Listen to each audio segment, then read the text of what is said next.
ஊட்டியில ஐயா எடப்பாடியார் அவர்கள் வந்து அங்க உள்ள தேயிலை தோட்டத்துல வேலை பார்த்துக்கிட்டு இருக்க அந்த பெண்களுக்கு மத்தியில போய் நிக்கிறாரு.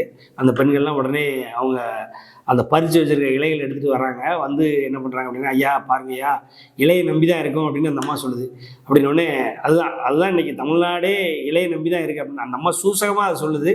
"இந்த இலைய நம்பி தான் இருக்கோம், இலைய நம்பி தான் இருக்கோம்" அப்படின்ன உடனே அந்த இலைய காமிச்சு அவரு அதான் ஒரு எதார்த்த தலைவர்னா உடனே டக்குன்னு இது எவ்வளவு கிலோ எவ்வளோ வாங்குறாங்க அப்படின்னோடனே கிலோவுக்கு 12 ரூபா கொடுக்குறாங்க ஐயா டீயில் ஒவ்வொன்றுக்கும் கிலோவுக்கு 12 ரூபா கொடுக்குறாங்க அப்படின்னோடனே அந்த அம்மா ஒரு விம்மி போய் சொல்லுது. இது மாதிரி அம்மா இருக்கும் பொழுது ஜெயலலிதா அம்மா இருக்கும் பொழுது மானியம் 2 ரூபா 3 ரூபான்னு மானியம்லாம் கொடுப்பாங்க.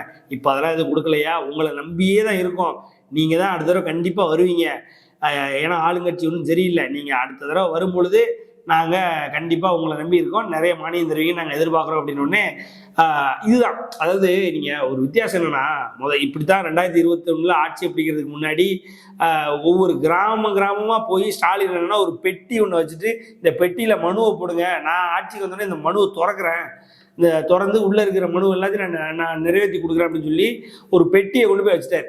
நான் என்ன சொல்கிறேன்னா, ஒரு ஒரு ஒரு ஒரு பிரச்சனையில் இருக்கிற ஒரு ஒரு ஒரு அம்மாவையோ இல்லை அப்படின்னா ஒரு ஒரு சாமானிய ஒரு குடியானவனையோ நீங்கள் போய் பார்த்து அவர்கிட்ட பேசி உங்கள் பிரச்சனை என்னன்றது தெரிஞ்சுக்கிட்டு அந்த பிரச்சனைக்கு ஏதாவது ஒரு வழியை பண்ணி கொடுக்கறது எப்படி, அங்கே தூரத்தில் ஒரு பெட்டியை வச்சு அந்த பெட்டிக்குள்ளே நீங்கள் பாட்டுக்கு போட்டு போங்க, நான் அந்த பெட்டியை வந்து நான் சிஎம் ஆனதுக்கப்புறம் திறப்பேன் அப்படின்னு இன்னைக்கும் அந்த பெட்டிகள் வந்து திறக்காமல் இருக்குது. அதாவது உங்களோட ஸ்டாலின் அவர் ஆரம்பித்த அந்த கிராமத்தில் போயிட்டு ஒவ்வொரு பெட்டியை வச்சு இந்த மனு வந்து இந்த பெட்டிக்குள்ளே போடுங்கன்னு சொன்ன பெட்டிகள் வந்து இன்னும் திறக்காமல் இருக்கு, அதுதான் உண்மை.